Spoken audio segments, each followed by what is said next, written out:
Aujourd'hui, on file chez Christophe de la poissonnerie L'Écaillé de Comines.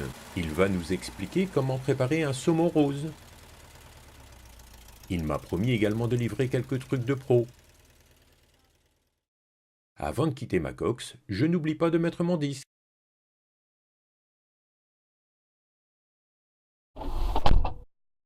Bonjour Christophe, peux-tu te présenter en quelques mots? Oui, bonjour Paul. Donc, je m'appelle Christophe Merlevide. J'habite Comines depuis mon enfance, je veux dire.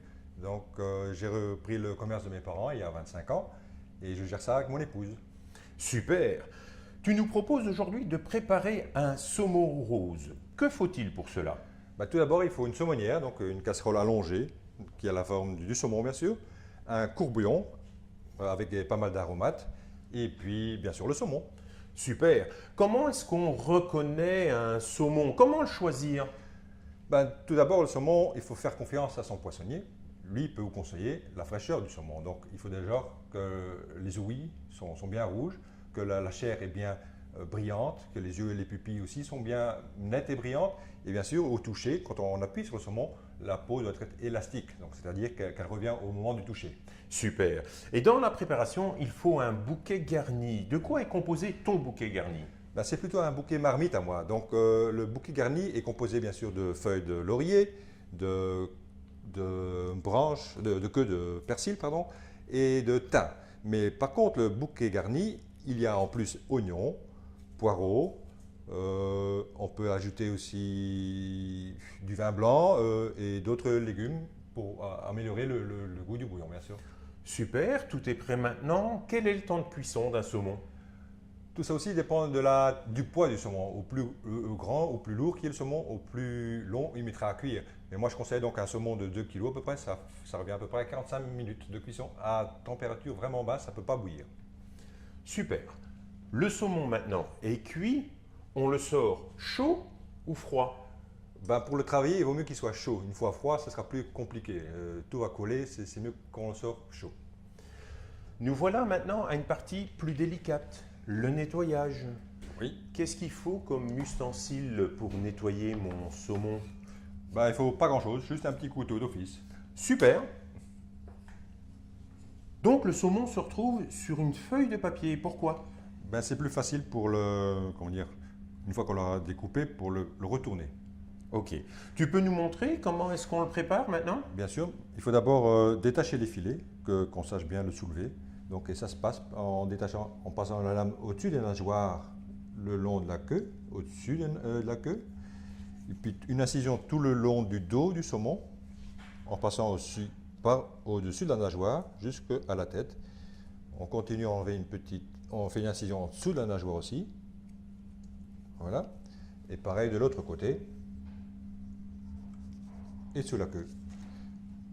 Ça a l'air facile hein, quand on te voit faire. C'est accessible, tout le monde peut y arriver? Oui, avec un peu d'expérience, bien sûr. Il faut du premier coup. Je ne pense pas que tout le monde va savoir le faire, mais avec de l'expérience, je veux dire, après plusieurs fois, ça ira facilement.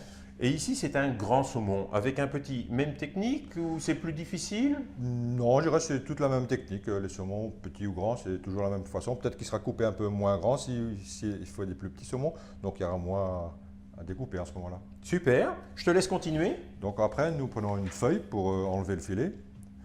On soulève la queue, comme elle est tachée, ça fait un support qui ne casse pas le filet. Aussi à la tête, on le détache bien sûr. Et puis on le soulève en un coup et on le retourne sur la feuille de papier. Génial, ça a l'air Voilà. super facile. C'est super facile. Si le saumon n'est pas assez cuit, vous allez voir, les arêtes sont rouges, mais ici, il est cuit, donc il est à point. Top quoi. Top. Un saumon de chef. Voilà. Super. Après, on continue à nettoyer le saumon, la partie intérieure. On enlève les nageoires, bien sûr, les petites arêtes, le gras, tout ça, pour que ça soit propre, bien sûr. On voit le geste du professionnel quand même. Hein. Oui. Aussi, je vais donner une petite remarque. On nettoie avec l'arrière du couteau, pas avec la lame. Pourquoi? On blesse moins, on casse moins le saumon. C'était le truc du chef. Ça me donne faim tout ça. Là, on peut détacher les nageoires. Ça sera plus facile lorsqu'on enlève la peau. Et là, un petit coup de couteau pour l'enlever. Voilà, je suppose. ça c'est du bon couteau. D'accord. Du bon côté, je veux dire. Comme ça. Alors, deuxième phase, on prend une feuille de papier identique à celle du dessous, de la longueur du saumon.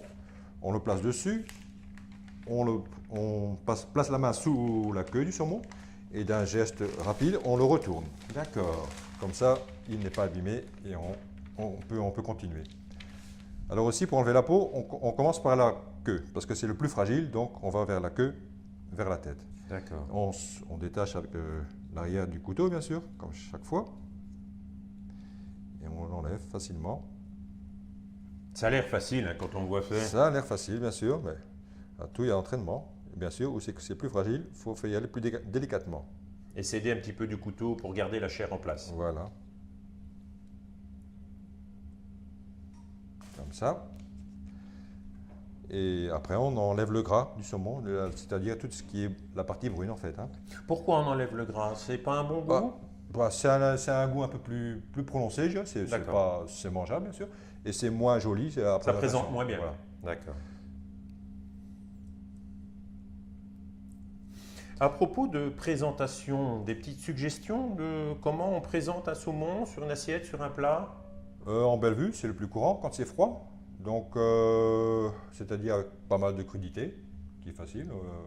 Je crois que tu as d'ailleurs des photos sur ton site internet. Voilà, c'est ça. Si vous voulez, vous pouvez voir des photos sur le site. C'est des idées. Super, je suis sûr que les internautes s'y rendront. Une petite astuce aussi, ce serait bien de congeler votre saumon. Je dirais pas longtemps. Après la cuisson donc? Avant la cuisson. Donc quand vous avez acheté du poisson, le saumon frais, vous le congelez au moins une paire de semaines. Que la chair soit moins fragile. Comme ça, le saumon sera plus facile à travailler. Ah d'accord. Encore une astuce du chef. Et ce saumon-là, en belle vue, c'est pour combien de personnes? Ici, il doit faire à peu près 600 grammes. Je dirais, si c'est comme on ne mange pas que le saumon, je dirais pour 5 à 6 personnes. Ah oui, d'accord. Le filet ici, donc on compte à peu près 100 grammes de pois nets par personne, parce que vous l'accompagnez de tomates crevettes, de légumes, tout ça. Donc, mais s'il y a des grands mangeurs, on en mange plus. Ça dépend un petit peu de l'appétit et les personnes qu'on invite, tout ça. Super Christophe. Un tout grand merci d'avoir partagé tes secrets de professionnel avec les internautes. Je suis très fier de pouvoir présenter ça auprès des visiteurs du référentiel de Comines-Warneton. Et je suis sûr que je vais avoir très vite d'autres demandes pour d'autres recettes. Il n'y a pas de quoi, Paul, c'est moi qui te remercie. Et à la prochaine vidéo. À bientôt sur le référentiel. Au revoir.